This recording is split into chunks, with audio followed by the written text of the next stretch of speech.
Hello everyone and welcome to my YouTube channel. Today we're going to be diving into the title of today's video and we're going to explore how you can get the most out of your 4K PS5 videos. You've probably noticed that when you record your gameplay on your PS5's built-in screen recorder and try to edit or upload it to YouTube, you may have noticed something strange happening with your videos once they're uploaded. When you do it directly from your PS5, the quality of your video might change a little bit, or even a lot in most cases. It could also be completely different to what you see when you play the game of your choice as well.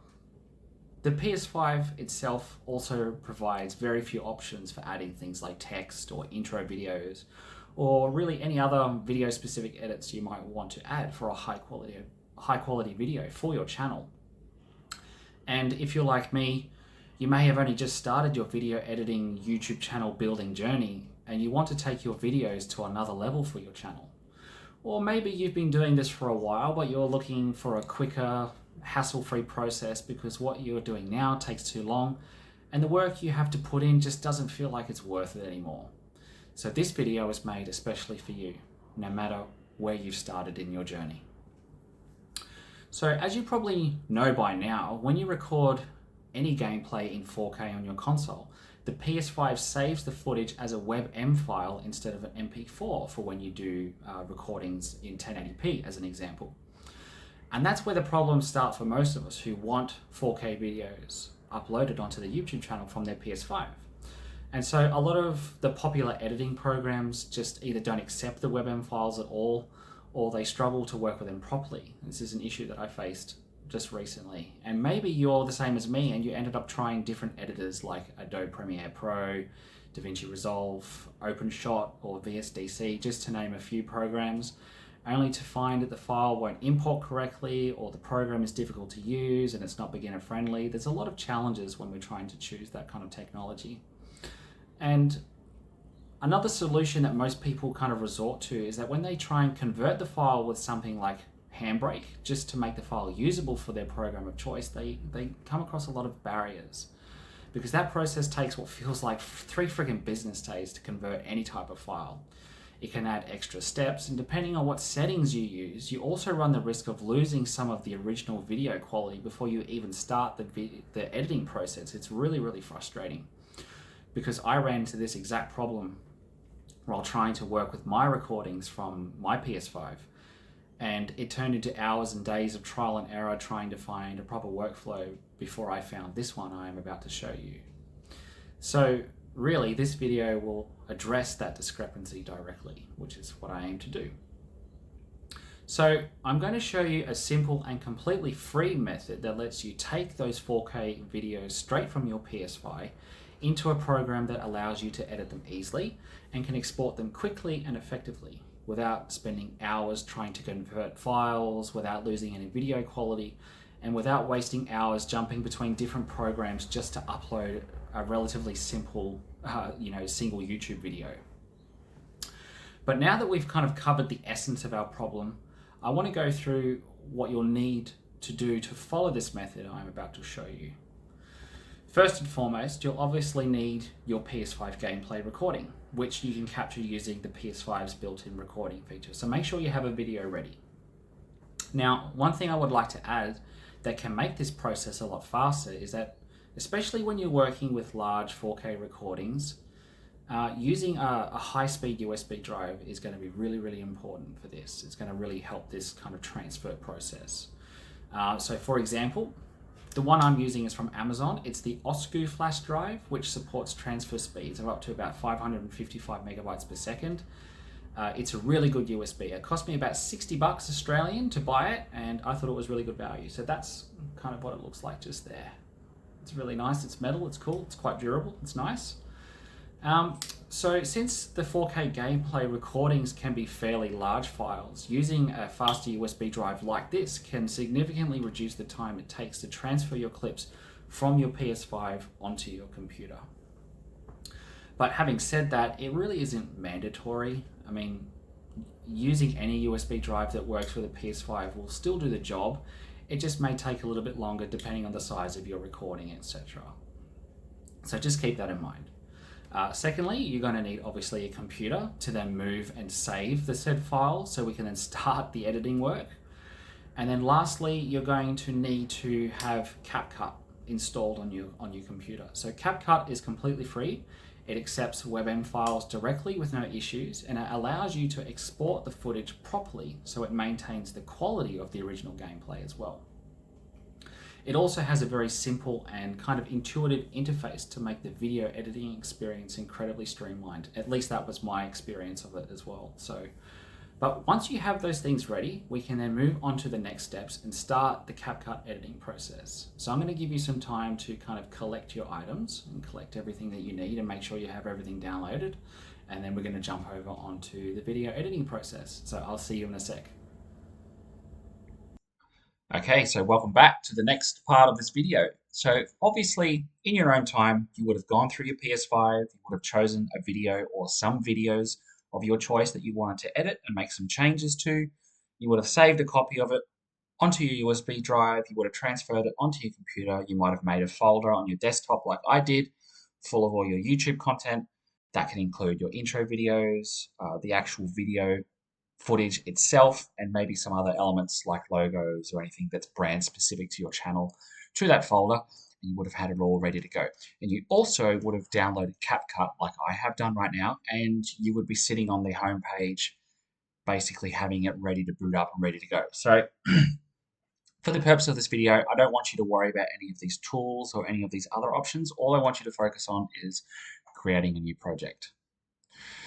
So now that we have this brand new timeline ready to go, we're going to make two changes to CapCut and also to the video as we go. So the first important change that you need to make is you need to modify, I suppose, the inbuilt CapCut, process of registering the frame rates. I'm sorry if I'm butchering the explanation of this, but this is the only way I can explain it. So basically, you want to come over to Modify, and you want to come down to frame rate here, and you want to click on the drop down menu, and you want to move it from 30 frames per second to 60 frames per second. And the reason why you do this is because anytime that you record anything on your PlayStation in 4K, it will always record it at 60 frames per second, because I ran into this issue a couple of days ago where I had recorded some PlayStation content, I put it into CapCut, and I kind of messed around with the settings like I'm about to show you, but it didn't look good. It didn't look clear and smooth, and it kind of looked a little stuttery, and it just didn't look very nice. And I realized because the video that I recorded was in 60 frames per second, and CapCut wasn't set up to, import or edit content in 60 frames per second. So that's the first adjustment you're going to need to make. And the second adjustment we'll look at later, but we have to import some products first. So if you go up to here and you click Import, now, like I said before, I have a folder on my desktop ready to go, full of all my YouTube content. This is all my branding and my logos and things like that. And what we're going to do is today I'm going to edit my Warhammer 40,000 Space Marine 2 video. Okay, so this is some content that I recorded a few days ago, and with that content, I'm going to include the game's logo because I feel like it's a nice feature to have in the videos that I upload.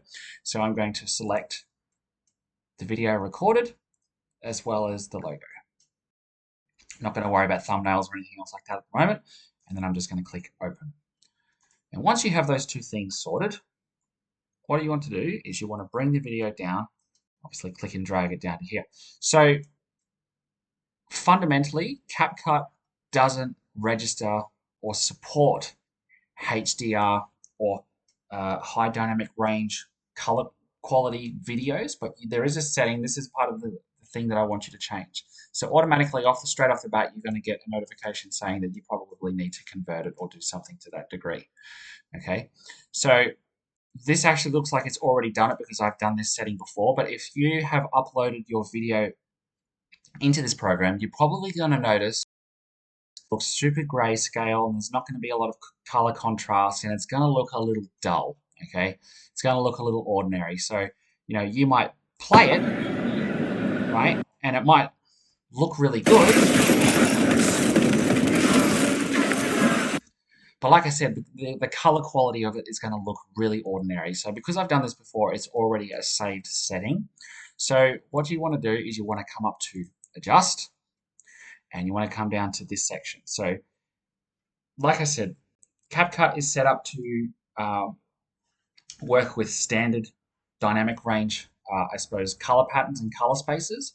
So what this section does is it just basically bumps it back up to the high dynamic range that is, I suppose, is inbuilt into the PlayStation 5 recording system. So I'll actually turn this off and you can see the difference, right? So if you look at that, right, I'll even go full screen. The footage isn't bad. Might have to factor in uh, the screen recording kind of motion picture. Maybe it stutters a little bit. I'm trying to do the best I can, but obviously you can see there's a massive difference between the color scale, right? Even if I just transition between the two. Okay, you can obviously see there's a massive difference. So that's essentially it. Those are the two settings that you need to worry about. You just need to make sure that CapCut is set up to register videos at 60 frames per second, and you just need to convert the video back into a HDR setting, and that's it. And so now I can do things like put the logo in. So I click and drag that into the start. And I'll zoom all the way in, okay, and start expanding it out so that way it features for the entire length of the video. And another simple reason why I like CapCut is because it's very intuitive, it's very easy, and because the logo is now going to be featuring for the entire length of the stuff that I recorded, let's just do a simple click and drag. And I like to put them in the corner. And for me, for the moment, that's me done, ready to go. And that can be as simple as that for you too, if that's something that you want to do. Obviously, if you're more tech savvy and you want to put some intro videos or put some cover photos or put some personalized footage, whatever it is that you want to do, you can obviously make those changes in CapCut. I mean, I know CapCut have some excellent features about putting some text and some stickers and some effects and some transitional stuff as well. They've got some really, really cool options here. Some of them are free, some of them aren't free. But basically, once you have the video ready to go, all you have to do is come up to export, just give the file a name, obviously, choose a location on where you want to send the file to once it's exported. Obviously, choose the resolution, so go down to 4K, even 2K if you want to, making sure it's at 60 frames per second. And that is it. So you just let that work all the way through now. And this is quite a quick process as well. I mean, the duration of this video is obviously 44 minutes, but I've done some videos before where the length of the video has been quite long, like this, like 40 minutes, even 50 minutes for some of them.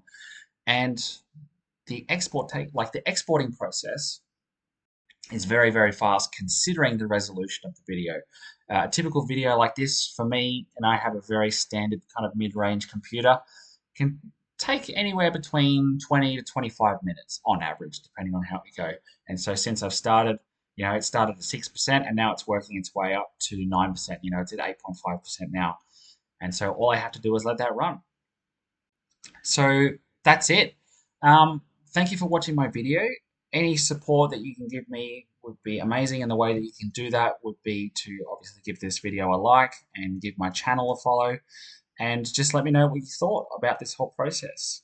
Leave a comment down below, and I'd love to get some feedback from you guys. Did this help, or did you need some more information or anything like that? But I really found that this whole process really kind of streamlines this whole video editing journey, so to speak, because like I said, I've experimented with a few different platforms and it's been a very, very challenging process. And I have found that this process that I have just shown you has been the quickest and most effective way of being able to take your PlayStation recordings, put them onto your computer, make some very simple edits in a very short amount of time, and then get them back up onto YouTube and get them ready to go.